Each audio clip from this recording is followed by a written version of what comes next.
সকলোকে শুভ সন্ধিয়া জনাই আজি সন্ধিয়াৰ কেইটামান গুৰুত্বপূৰ্ণ খবৰ আপোনালোকলৈ লৈ আহিছোঁ। আপোনালোকে ভিডিঅ'টো শেষৰলৈকে চাব বুলি আশা কৰিলোঁ। আজি হৈছে 10 এপ্ৰিল। 10 এপ্ৰিলৰ সন্ধিয়া খবৰকেইটা চাই আপোনালোকৰ মন্তব্য কমেণ্টৰ জৰিয়তে জনাবলৈ নাপাহৰিব। আৰু এইখিনিতে আপোনালোকক সদায় কোৱাৰ দৰে চেনেলটোলৈ আপোনালোক যিসকল নতুনকৈ আহিছে চেনেলটো ছাবস্ক্ৰাইব কৰাৰ লগতে কাষতে থকা বেল আইকনটো প্ৰেছ কৰি অল কৰি থ'ব, যাতে নতুন এটা ভিডিঅ' দিয়া লগে লগে আপোনালোকে আগতীয়াকৈ চাবলৈ পায়।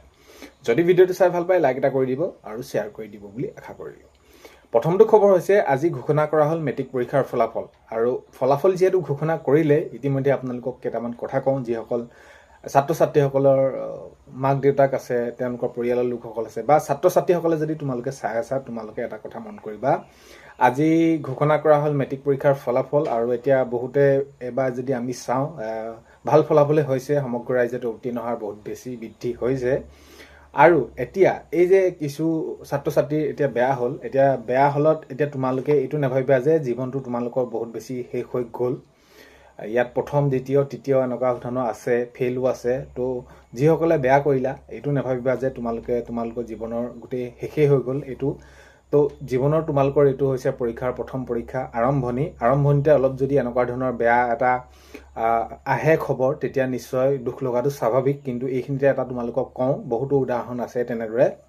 যদি তোমালোকে এবাৰত নোৱাৰিলা, দ্বিতীয়বাৰ চেষ্টা কৰা, দ্বিতীয়বাৰ নোৱাৰিলা তৃতীয়বাৰ চেষ্টা কৰা, নিশ্চয় সফল হ'বা। আৰু এনেকুৱা ধৰণৰ উদাহৰণো আছে বহুত বেছি, যে এবাৰত নহয় দুবাৰত নহয় তৃতীয়বাৰ দিও তেওঁলোকে পাছ কৰা বহুতো লোকো দেশৰ ভিতৰতে পৃথিৱীৰ ভিতৰতে কিন্তু বিশ্ববিখ্যাত, তেওঁলোকৰ বহুত বেছি নাম আছে, তেনেকুৱাও বহুত বেছি লোকৰ নাম আছে। তো সেইবাবে তোমালোকে নিজকে কেতিয়াও হতাশ নহবা, নিজক লৈ কেতিয়াও হতাশ নকৰিবা যে মোৰ এইবাৰ পৰীক্ষাৰ ফলাফল বেয়া হ'ল আৰু মই কি কৰিম কি নহয়, মোৰ জীৱনটো শেষেই নেকি, তেনেকুৱা ধৰণৰ নহয়।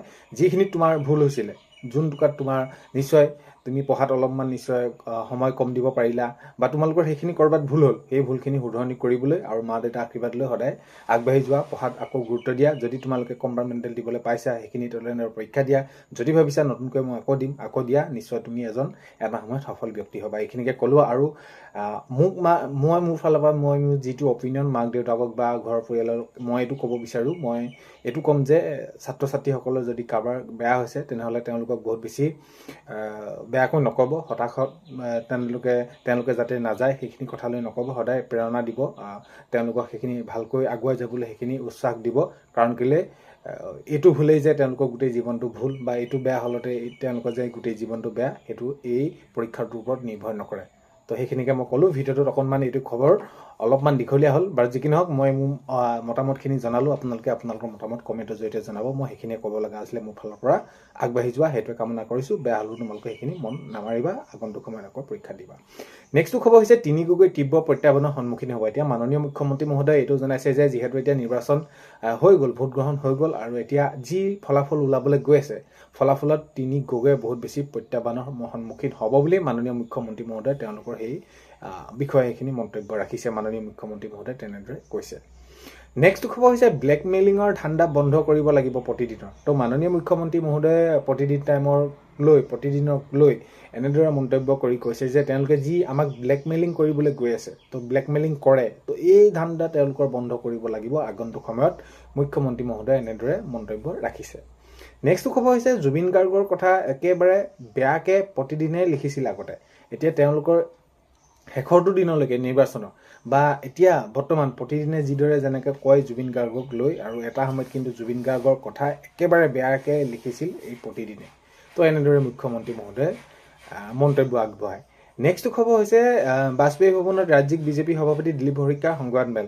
তো এতিয়া যিহেতু ভোটগ্ৰহণ কাৰ্যসূচী হৈ গ'ল, এতিয়া তেওঁলোকৰ ফলাফল ঘোষণা হ'ব, ৰাজ্যৰ কেনেদৰে কোন পাৰ্টি তেওঁলোকে চৰকাৰ গঠন কৰিব পাৰে। বাৰু যি কি নহওক, এই সংবাদমেলত দিলীপ শইকীয়া ডাঙৰীয়াই মন্তব্য কৰি কৈছে যে কেনেদৰে তেওঁলোকে নিৰ্বাচনৰ বাবে প্ৰস্তুতি চলাইছিলে, ক'ত কিমানকৈ সময় দিছিলে, এইখিনি ৰাইজৰ পৰা ক'ত কেনেদৰে মৰম পালে, তো এইখিনিক লৈ তেওঁলোকে বিশেষকৈ সংবাদমেল সম্বোধন কৰিছে। তো সেয়ে আগন্তুক সময়ত কেনেদৰে কি কৰিব পাৰি সেইখিনি তেওঁলোকৰ মন্তব্য। নেক্সট খবৰ হৈছে গালি পাৰিলে মোৰ মানদণ্ড বাঢ়ে, আৰু অসমৰ মানুহে মোক গালি পাৰিলে ভাল নাপায়। মাননীয় মুখ্যমন্ত্ৰী মহোদয়ে মন্তব্য কৰিছে যে গালি পাৰিলে মোৰ মানদণ্ড বাঢ়ে।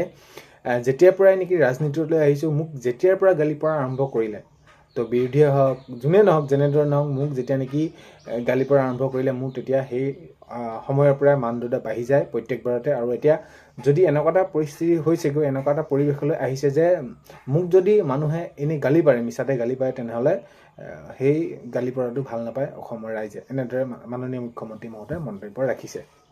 নেক্সটটো খবৰ হৈছে তিনি গগৈ নিৰ্বাচনৰ শেষৰ ভোটটো গণনা হোৱাৰলৈকে টেনশ্যনত থাকিব মাননীয় মুখ্যমন্ত্ৰী মহোদয়ে, এনেদৰে কটাক্ষ কৰা দেখা গৈছে। অখিল গগৈ ডাঙৰীয়া, গৌৰৱ গগৈ ডাঙৰীয়া, লুৰিণজ্যোতি গগৈ ডাঙৰীয়া, তো তেওঁলোকৰ এই তিনি গগৈ নিৰ্বাচনৰ শেষৰটো ভোট যেতিয়ালৈকে গণনা নহ'ব, সেই শেষৰটো ভোটলৈকে তেওঁলোকে টেনশ্যনতে থাকিব বুলি মাননীয় মুখ্যমন্ত্ৰী মহোদয়ে জনাইছে। তো আজি যিহেতু ঘোষণা কৰা হ'ল মেট্ৰিক পৰীক্ষাৰ ফলাফল, প্ৰথম বিভাগত কোননো পাছ হ'ল মই আপোনালোকক জনাই দিছোঁ, বা আপোনালোকে সেইখিনি সবিশেষ সকলোখিনি পালেই, যে জ্যোতিময় দাস, শংকৰদেৱ শিশু নিকেতন, পাটাচাৰকুচি, বজালী, আৰু মই এইখিনিতে কওঁ ফাৰ্ষ্ট ছেকেণ্ড বুলি আছে, আৰু সেইখিনি তেনেদৰে সেইখিনি পৰম্পৰা চলি আহিছে হৈছে। আৰু যিসকলে বেয়া কৰিছে মই এইখিনিতে আকৌ কওঁ যে তোমালোকে কেতিয়াও হতাশ নহ'বা, আগত যিখিনি তোমালোকে ভুল কৰিছিলা সেইখিনি শুধৰাই আগবাঢ়ি যোৱা, জীৱনটো নিশ্চয় সুন্দৰ হ'ব।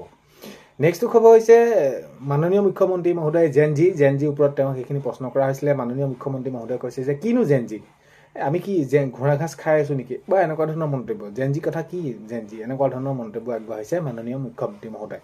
মাননীয় মুখ্যমন্ত্ৰী মহোদয়ক যেতিয়া নেকি এই জেনজি প্ৰসংগ উল্লেখ কৰা দেখা গ'ল, যেতিয়া নেকি এইখিনি কথা সোধা গ'ল, তেতিয়া মাননীয় মুখ্যমন্ত্ৰী মহোদয়ে এনেদৰে মন্তব্য আগবঢ়োৱা দেখা গ'ল। নেক্সটটো খবৰ হৈছে গৌৰৱ গগৈ ডাঙৰীয়াই যে এই ভোট গ্ৰহণৰ সময়ত বৃদ্ধ আইগৰাকীক লৈ আহিছে, আমি সদায় তেওঁক শ্ৰদ্ধা কৰোঁ, তেওঁ কিয় পত্নীক আনিব নোৱাৰিলে, তেওঁ কিয় সন্তানক আনিব নোৱাৰিলে, তো এনেদৰে মাননীয় মুখ্যমন্ত্ৰী মহোদয়ে কটাক্ষ কৰিছে।